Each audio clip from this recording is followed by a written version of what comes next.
Assalamualaikum students. Hope you all will be fine. Welcome to my channel Master Study Zone.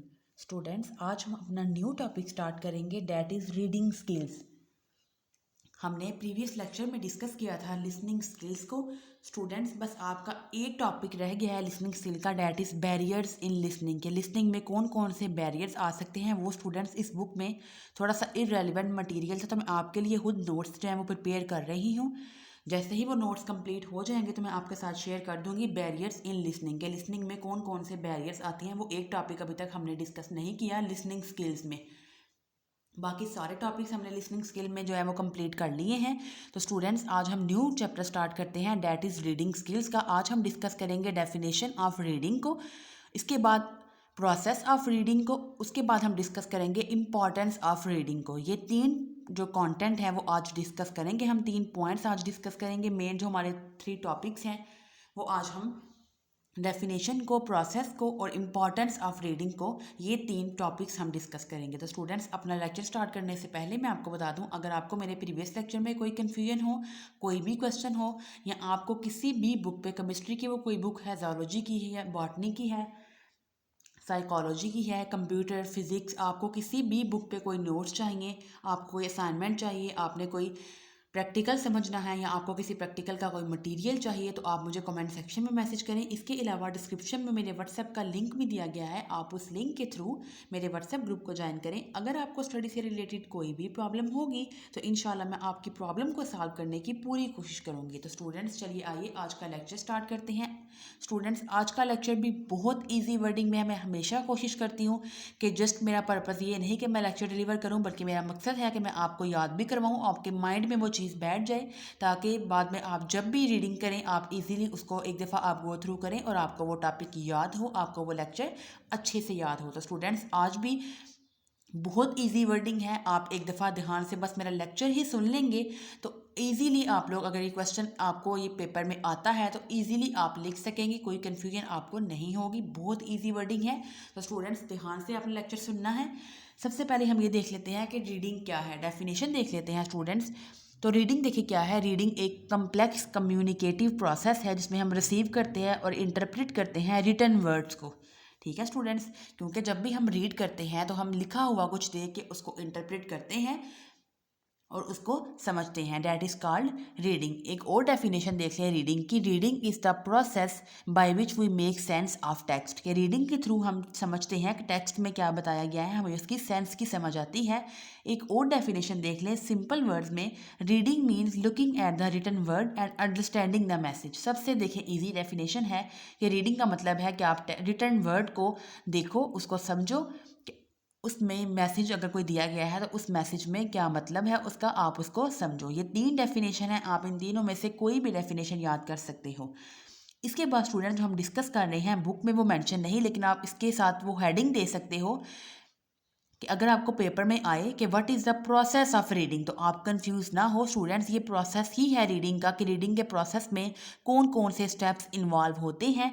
तो ये question आपको 2 तरह से आ सकता है, what are the main steps involve in reading, reading में कौन कौन से स्टेप्स इन्वॉल्व होते हैं। और ये क्वेश्चन इस तरह भी आ सकता है, what is the process of reading, या explain the process of reading, या write a note on the process of reading. ये क्वेश्चन आपको डिफरेंट तरीक़ों से आ सकता है।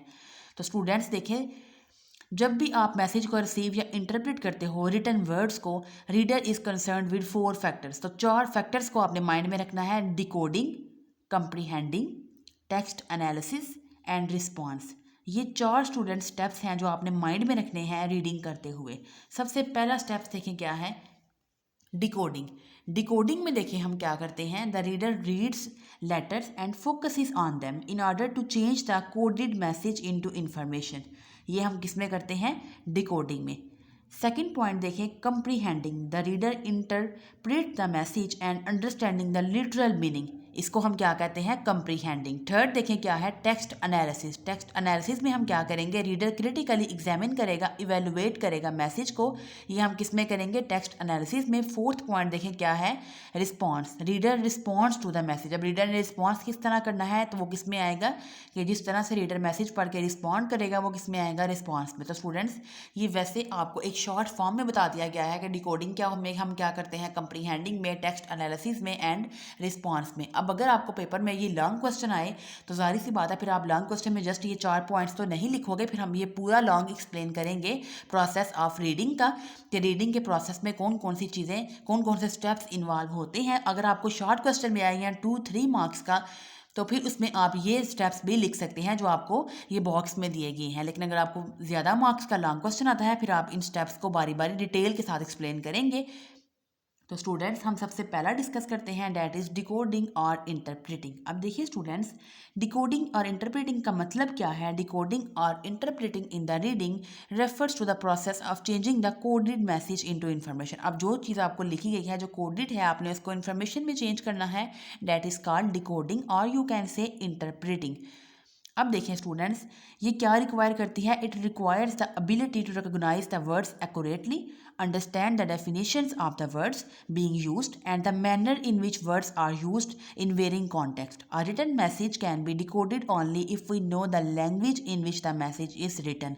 देखिए स्टूडेंट्स, कितनी ईजी वर्डिंग है, बस आप एक दफ़ा उर्दू में भी अगर आप इसको ट्रांसलेट करके अपने माइंड में बिठा लोगे कि देखिए स्टूडेंट्स, डिकोडिंग में हमने क्या करना है। डिकोडिंग का मतलब क्या है कि आपने अब कोडेड वर्ड्स को चेंज करना है इंफॉर्मेशन में। इसमें क्या क्या चीज़ें इन्वॉल्व होती हैं। अब आपकी एबिलिटी वर्ड्स को एक्यूरेटली रिकॉग्नाइज करने की, डेफिनेशन जो उसमें यूज़ हुई हैं या वर्ड्स जो यूज़ हुए हैं उनको अंडरस्टैंड करने की, और उसके बाद वो मैनर में, जिस मैनर में वो वर्ड्स लिखे गए हैं। और रिटन मैसेज कभी ओनली कब डिकोड होगा, जब आपको उसकी लैंग्वेज समझ में आ रही हो कि ये किस लैंग्वेज में लिखा गया है, आप उस लैंग्वेज को जानते हो, तभी आप मैसेज को ईजिली डिकोड कर सकते हो।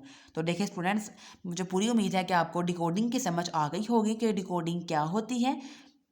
इसके बाद आप ये जो बोल्ड लाइंस हैं इनको भी एक दफ़ा पढ़ लें। As in the case of decoding in listening, the decoding and interpretation of our written message may be influenced by our social, cultural, educational, professional and intellectual frames of references. कि जो decoding है listening की, उनमें ये वो सारी इन सारी चीज़ों से इन्फ्लुएंस होती है। सोशल, हमारे कल्चरल, एजुकेशनल, प्रोफेशनल और हमारे इंटेलेक्चुअल फ्रेम्स ऑफ रेफरेंस से। इसके बाद स्टूडेंट्स अब नेक्स्ट आगे आते हैं, कंप्रीहेंशन। अब देखिए कंप्रीहेंशन क्या है या कंप्रीहेंडिंग क्या है। कंप्रीहेंशन का मतलब है refers to the identification of the central theme, main ideas, supporting details and writing patterns. ये सारी चीज़ें किस में आएगी अब कंप्रीहेंशन में। In order to comprehend a technical message, we need to think critically and analytically about that we are reading, so that we are able to respond to the logical meaning of the words and the relationship between them. Understand the specific detail, recognize the meaning of words and function of sentences patterns accurately, as well as their logical and thematic coherence. कि आपस में वो जो sentences हैं वो उनमें coherence है, उनका आपस में रिलेशन क्या है, ये सारा कुछ हम किस में करेंगे, कंप्रीहेंशन में। तो स्टूडेंट्स, मैं आपको एक दफ़ा कंप्रीहेंशन दोबारा भी थॉरोली बता देती हूँ। कंप्रीहेंशन में देखिए आपने क्या करना है, आइडेंटिफाई करना है सेंट्रल थीम को, मेन आइडियाज़ को, सपोर्टिंग डिटेल को, राइटिंग पैटर्न्स को। इसके बाद आपने थिंक करना है इसमें क्रिटिकली। इसके बाद आपने इसमें एनालाइज करना है कि किस तरह आप लॉजिकल मीनिंग, वर्ड्स के लॉजिकल मीनिंग क्या है, इनके आपस में उनके रिलेशनशिप क्या है, वो आपने एनालाइज करना है, स्पेसिफिक डिटेल्स को। इसके बाद उनके मीनिंग को रिकॉग्नाइज करना है, सेंटेंस पैटर्न के फंक्शंस को, और सेंटेंस आपस में किस तरह लॉजिकली और थीमेटिक कोहेरेंस में किस तरह आपस में अरेंज हैं। ये आप किस में करोगे, कंप्रीहेंशन में। थर्ड पॉइंट डिस्कस करते हैं, डैट इज टेक्स्ट एनालिसिस। अब देखिए स्टूडेंट्स, हम टेक्स्ट एनालिसिस में क्या करते हैं। Text analysis is essential for critical and evaluative understanding of text. Text analysis refers to the process of identifying relationships among different units within the text in order to distinguish between relevant and irrelevant information, explicit and implicit information, facts and opinions and examples and ideas and drawn conclusion। ये सारा कुछ हमने किस में करना है, text analysis में। अब देखिए स्टूडेंट्स, टेक्स्ट एनालिसिस क्या है, मैं आपको ये जो डिफरेंट टर्म्स इसमें यूज़ हुई हैं, relevant, irrelevant information, explicit and implicit information को, फैक्ट्स, ओपिनियन को, मैं आपको इसका छोटा छोटा सा डिफरेंस बता देती हूँ कि आपको याद पता हो कि एक्सप्लिसिट और इम्प्लिसिट इन्फॉर्मेशन क्या होती है, फैक्ट्स एंड ओपिनियंस क्या होती हैं। तो स्टूडेंट्स देखिए, टेक्स्ट एनालिसिस में हमने क्या करना है, अब हमने इसमें क्रिटिकली इवेलुएट करना है टेक्स्ट के मीनिंग को, हमने इसमें समझना है, आइडेंटिफाई कर लेना है कि डिफरेंट यूनिट्स का आपस में क्या रिलेशन है। इसमें हमने डिस्टिंग्विश करना है रेलिवेंट एंड इररेलेवेंट इन्फॉर्मेशन को। रेलिवेंट देखें वो कि जो टॉपिक आप पढ़ रहे हो, क्या वो अंदर जो डिटेल्स लिखी हैं क्या वो उसके रेलिवेंट है। जैसे देखिए, अगर हम पढ़ रही हैं प्रोसेस ऑफ रीडिंग को, ये जो मैं आपको डिफरेंट जो है पैराग्राफ पढ़ा रही हूँ, तो आप इसमें सोचेंगे समझेंगे कि क्या हम जो पढ़ रही हैं क्या वो हमारे टॉपिक से रिलेटेड है भी या नहीं, तो वो किस में आएगा, रेलिवेंट एंड इररेलेवेंट इन्फॉर्मेशन में। इसके बाद स्टूडेंट्स जो नेक्स्ट टर्म है that is explicit and implicit information को अब मैं आपको इसका डिफरेंस बताती हूँ, what is the difference between explicit and implicit information. तो स्टूडेंट्स देखें, जो हमारे पास इम्प्लिसिट इन्फॉर्मेशन है वो देखिए हमारे पास क्या है, इम्प्लिसिट मीन्स कि हमारे पास ऐसी इन्फॉर्मेशन, तो स्टूडेंट्स देखें जो इम्प्लिसिट इन्फॉर्मेशन है वो ऐसी इन्फॉर्मेशन है जो डिस्क्राइब करती है something very clear and without ambiguity और वेगनेस।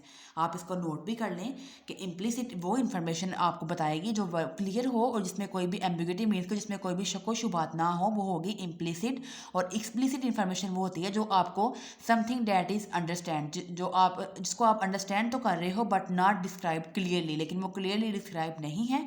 इसके बाद देखें फैक्ट्स एंड ओपिनियंस। अब देखें फैक्ट्स एंड ओपिनियंस का मतलब क्या है, तो स्टूडेंट्स देखें जो फैक्ट्स है ये ऐसी स्टेटमेंट है डैट इज प्रूवन, जो कि प्रूव हो, और ओपिनियंस क्या है, someone's expression of someone one's judgement. ठीक है, कि किसी एक ने जो है वो आपने कोई अपने एक्सप्रेशन दी है अपनी जजमेंट के बेस के ऊपर। ठीक है, ये एक एक्सप्रेशन है ऑफ वंस जजमेंट जिसको हम क्या कहते हैं, ओपिनियन। तो स्टूडेंट्स ये डिफरेंस था इसका, आपने ये भी देख लिया कि टेक्स्ट एनालिसिस में हम क्या क्या चीज़ें डिस्कस करते हैं। नेक्स्ट अब हम डिस्कस करते हैं व्हाट इज रिस्पॉन्स।